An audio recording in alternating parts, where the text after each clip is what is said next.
नमस्कार दोस्तों। KIIT विश्वविद्यालय उड़ीसा के अंदर नेपाली छात्रा के साथ जो कुछ भी हुआ उसको लेके दोस्तों अब पूरा भारत शर्मिंदा है। सबसे बड़ी शर्मिंदगी ये है कि उस छात्रा ने यहाँ पे सुसाइड किया और उसके बाद यूनिवर्सिटी ने बाकी नेपाली बच्चों के साथ या फिर वहाँ पे जो प्रोटेस्ट कर रहे थे उनके साथ जो व्यवहार किया है उसको लेके पूरी तरह से सब शर्मिंदा है।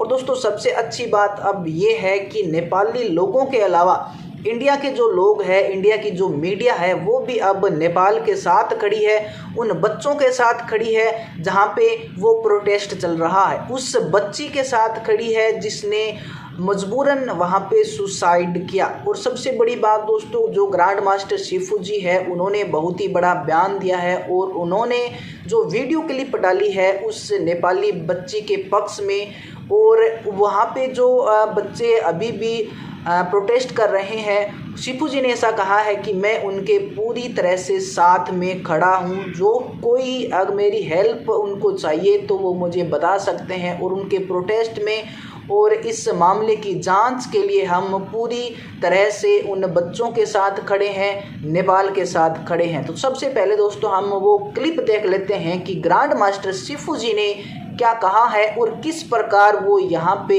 नेपाली बच्चों के साथ में खड़े हुए हैं। वंदे मातरम। भारतीय जनता पार्टी के उड़ीसा के मुख्यमंत्री मोहन चरण मांझी जी, आपसे सीधा बिल्कुल प्रश्न है। जो KIIT यूनिवर्सिटी में जो बच्ची की आत्महत्या जो एज ऑफ नाउ जो पहले से जो समझ में आ रहा है, पुलिस के जो दत्ता सिंह है उनके स्टेटमेंट के हिसाब से, वहां पर आपसे सिर्फ सीधा प्रश्न ये है आपसे कि जो ये टीचर्स बच्चियों को धमकाते, नेपाल की ये बच्ची है उसको लमसाल जो प्रकृति लमसाल बच्ची है जिसका अब इसमें आत्महत्या अगर पहली जो प्राइमा फेसी के हिसाब से अगर माने, इसको जो ये टीचर्स धमका रही है, मेरा आपसे मुख्यमंत्री जी से जो भारतीय जनता पार्टी के उनसे एक प्रश्न ये है, सीधा प्रश्न ये है, आप ये बताइए कि आपके राज्य में वो जो टीचर्स है, प्रोफेसर जो महिलाएं हैं, 2 महिलाएं जो इन बच्चियों को धमका रही हैं कि तुम लोग यहाँ से निकलो, तुम नेपाल के हो और देख मत जाना वरना तुम पे डिसिप्लिनरी एक्शन होगा, इन प्रोफेसर्स के खिलाफ क्या कार्रवाई की आपने? क्योंकि सवाल क्यों बड़ा है, ये प्रोफेसर्स एहसान कर रही है, कोई पैसे मिलते हैं, फ्री में कोई नहीं पढ़ा रहा, पहली बात। दूसरी, कह रही है कि 40,000 लोगों को फ्री में पढ़ाया। कौन से आदमी ने 40,000 में फ्री पढ़वाया? KIIT उड़ीसा जो यूनिवर्सिटी फ्री में पढ़ा है। और ये आप यहाँ पर मुख्यमंत्री साहब और पूरी सरकार की जिम्मेदारी ये है कि ऐसी जो लेडीज है जो कि प्रोफेसर हैं, इनको उड़ीसा नहीं पूरे भारत के अंदर कहीं पर भी नौकरी नहीं मिलना चाहिए। एहसान नहीं कर रहे, कोई पैसा मिलता है आपको, गुरु शिष्य परंपरा है, अगर आप गुरु के जैसा व्यवहार करेंगे तो शिष्य भी शिष्यों के जैसा व्यवहार करेंगे।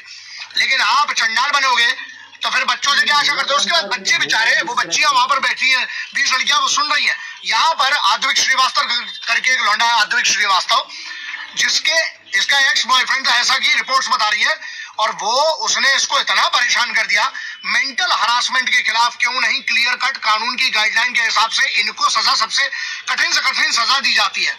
यहाँ पर ये है फिजिकल हरासमेंट तो बात अलग है, लेकिन ये बात वही जाए, अबेटमेंट टू सुसाइड नहीं लगेगा इसके ऊपर, वो ठीक है बाद में देखेंगे। क्योंकि अभी तो सबसे बड़ा जो दत्ता सिंह है, जो इनके कमिश्नर ऑफ पुलिस है, उनका जो स्टेटमेंट है उसके अनुसार ये है कि फॉरेंसिक्स के लिए लैपटॉप और मोबाइल ले लिया गया, जो कि फॉरेंसिक एनालिसिस होता है, उसके बाद पूरी कहानी पता चलेगी, पूरी चीजें सामने आएंगी।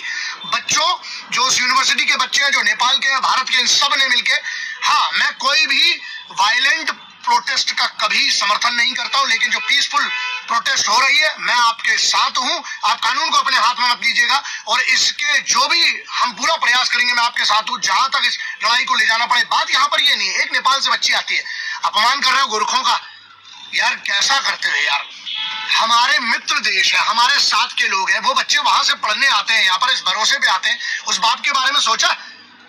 और तुम जो प्रोफेसर हो, ये 2 लेडीज, उस बच्ची का चरित्र हनन कर रहे हो। अच्छा, आपका चरित्र तो साफ दिख रहा है, वहां पर बच्चियों से जिस तरीके से बात करो, इतनी बदतमीजी से, ये प्रोफेसर हैं, वो तो ऐसा है। और ये मुख्यमंत्री साहब, आपसे बिल्कुल क्लियर कट डिमांड है इस बात की, और जो आपकी सोशल मीडिया टीम है मुख्यमंत्री साहब की, आपको जिम्मेदारी है, उड़ीसा की जो मुख्यमंत्री भाजपा के, उनकी जिम्मेदारी है आपके सोशल मीडिया टीम की कि आप लोगों को क्या कार्रवाई हुई है ये आपको डालना चाहिए ऑफिशियल अकाउंट से। ऐसे में ही भरोसा टूटता है लोगों का। तो ये जिम्मेदारी आप चुनेगा, ये आपकी जिम्मेदारी है, तो ये करिएगा। अब इसके बाद ये जो लौंडा, ऐसे तो हजारों केस होंगे, हमें ये करना पड़ेगा ना, लड़कियों के साथ साथ जरा लौंडों को भी सभ्यता और लौंडों को भी बहुत सारा कुछ सिखाना पड़ेगा हमें पर। और ये जो अद्वैत श्रीवास्तव करके है, इसकी फोटो बाहर नहीं आई, अजीब टाइप के कार्टून लोग हो। वो बच्ची जिसके साथ ये हुआ उसकी फोटो बाहर घूम रही है, इस लौंडे का। हाँ, इसको तो सीधी सी बात है, क्योंकि अबेटमेंट तो एक चीज है, लेकिन इस पर क्लियर कट मर्डर क्यों नहीं चलता? मर्डर के चार्जेस लगना चाहिए फॉरेंसिक एनालिसिस के बाद, क्योंकि मैं बगैर उसके पहले कुछ बोलना नहीं चाहता हूँ। लेकिन बच्चों, मैं आपके साथ हूँ, मैं आपके साथ हूँ। जो KIT में उड़ीसा में जो प्रोटेस्ट चल रहा है, पीसफुल मार्च के, मैं साथ हूँ। और मुझे पूरा भरोसा है कि आपको इस बात का न्याय मिलेगा। बच्ची की जान कोई नहीं लौटा सकता, लेकिन आगे ऐसा कुछ ना हो उसके लिए हमें प्रयास करते रहना चाहिए। आप अपना ध्यान रखिएगा। जय हिंद, वंदे मातरम, इंकलाब जिंदाबाद, भारत माता की जय। तो दोस्तों, इस प्रकार हम भी उस नेपाली छात्रा को जस्टिस दिलाने के लिए पूरी तरह से उनके साथ में खड़े हैं। और आपसे भी ऐसी रिक्वेस्ट है कि इस वीडियो को ज़्यादा से ज़्यादा शेयर भी आप करें और उस बच्ची के जस्टिस के लिए आप भी ज़रूर आगे आएं।